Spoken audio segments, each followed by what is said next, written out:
اعوذ باللہ من الشیطان الرجیم بسم اللہ الرحمن الرحیم اللہم صلی علی محمد وعلی آل محمد۔ جب درود پاک آپ صلی اللہ علیہ وآلہ وسلم کی محبت میں پڑھا جاتا ہے تو اللہ پاک خود تمام کام سنوار دیتے ہیں، ناممکن کو ممکن کر دیا جاتا ہے اور تمام معاملات اللہ پاک غیب سے پورے فرما دیتے ہیں۔ تو بس درود پاک کو ہی اپنا وظیفہ بنا لیجیے۔ درود پاک محمد و آل محمد صلی اللہ علیہ وآلہ وسلم، اللہم صلی علی محمد وعلی آل محمد ہے۔ اس درود پاک کے کیا کہنے، اس درود پاک کی بہت سی برکات ہیں۔ اس درود پاک کے پڑھنے والا کبھی خالی ہاتھ نہیں رہتا۔ ایک شخص فقیر، محتاج و تنگ دست تھا اور صاحب اولاد تھا۔ ایک دن رزق کی تلاش کے لیے گھر سے نکلا، مگر وہ نہیں جانتا تھا کہ اسے کہاں جانا ہے۔ چنانچہ راستے میں اس کا گزر ایک مسجد کے قریب سے ہوا، جس میں ایک واعظ ممبر پر بیٹھا واعظ کر رہا تھا اور لوگوں کو درود پاک کی ترغیب دے رہا تھا۔ بس وہ فقیر شخص وہیں کھڑا ہو کر اس واعظ کی گفتگو سننے لگا، جو کہہ رہا تھا کہ محمد اور آل محمد صلی اللہ علیہ وآلہ وسلم پر درود بھیجنے میں کوتاہی نہ کرنا، اس لیے کہ اگر کوئی دولت مند محمد اور آل محمد صلی اللہ علیہ وآلہ وسلم پر درود بھیجتا ہے تو اللہ تعالیٰ اس کے مال میں مزید برکت اور اضافہ کرتے ہیں، اور اگر کوئی تنگ دست محمد اور آل محمد صلی اللہ علیہ وآلہ وسلم پر درود بھیجتا ہے تو اللہ تعالیٰ اس کے لیے آسمان سے رزق بھیجتا ہے۔ بس یہ بات سن کر وہ فقیر وہاں سے نکلا اور راستے میں چلتے ہوئے درود پڑھنے لگا، یہاں تک کہ اس کا گزر ایک قید خانہ سے ہوا تو وہاں اسے ایک پتھر سے ٹھوکر لگی۔ اس نے پتھر کو ہٹایا تو دیکھا کہ اس کے نیچے ایک برتن نما چیز ہے، اس میں وہ سونے سے بھری ہوئی ہے۔ وہ دیکھ کر کہنے لگا کہ اللہ کا وعدہ تھا کہ میرا رزق آسمان سے آئے گا، بس میں اس زمین سے کچھ نہیں اٹھاؤں گا۔ چنانچہ اس نے دوبارہ سے پتھر واپس اپنی جگہ پر رکھ دیا اور گھر آ گیا اور پورا واقعہ اپنی بیوی سے بیان کیا۔ اس فقیر کا پڑوسی ایک یہودی تھا۔ جب فقیر یہ واقعہ اپنی بیوی سے بیان کر رہا تھا تو یہودی گھر کی چھت سے اس کی باتیں سن رہا تھا۔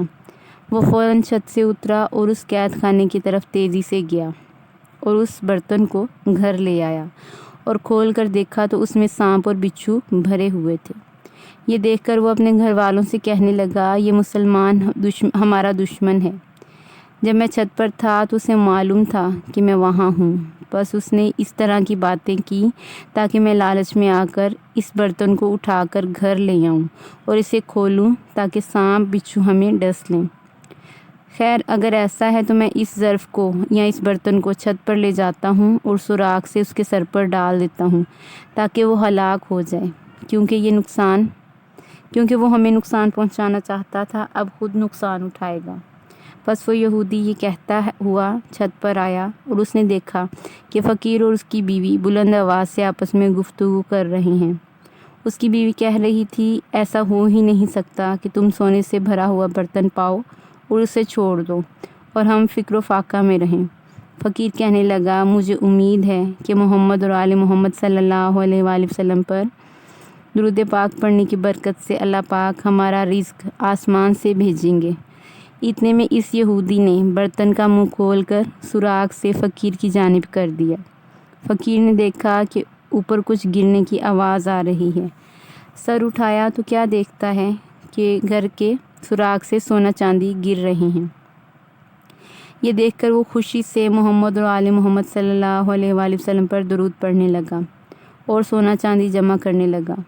جب یہودی نے دیکھا کہ اس برتن سے سونا چاندی گرنے کی آواز آ رہی ہے تو اس نے پلٹا اور دوبارہ دیکھا، مگر وہی سانپ اور بچھو نظر آئے۔ چنانچہ اس نے دوبارہ اس برتن کا منہ نیچے کی جانب کر دیا اور بقایا بھی نیچے گرا دیا۔ اس وقت یہودی نے سمجھا، کہا کہ اس میں ضرور کوئی غیبی راز ہے۔ پھر اس کے ذہن میں خیال آیا کہ یہ واقعہ جناب موسیٰ علیہ السلام کی زمانے کی طرح ہے۔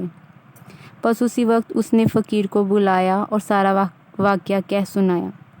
فقیر نے اللہ کا شکر ادا کیا اور محمد اور آل محمد صلی اللہ علیہ وآلہ وسلم درود پاک کی برکات سنائیں۔ یہ سن کر اس یہودی نے کہا اپنا ہاتھ بڑھائیے، میں مسلمان ہونا چاہتا ہوں، اور یوں محمد اور آل محمد صلی اللہ علیہ وآلہ وسلم پر درود شریف کی برکت سے فقیر دولت مند اور یہودی سعادت مند یعنی مسلمان ہو گیا۔ اللہ کریم ہم سب پر بھی کرم کی نگاہ فرمائے اور ہم سب کو بھی ہر حال میں درود پاک کو اپنا وظیفہ بنانے کی توفیق عطا فرمائے، سب کے کام بنائے، سب کی حاجات پوری ہوں، آمین یا رب العالمین۔ اللہم صلی علی محمد وعلی آل محمد۔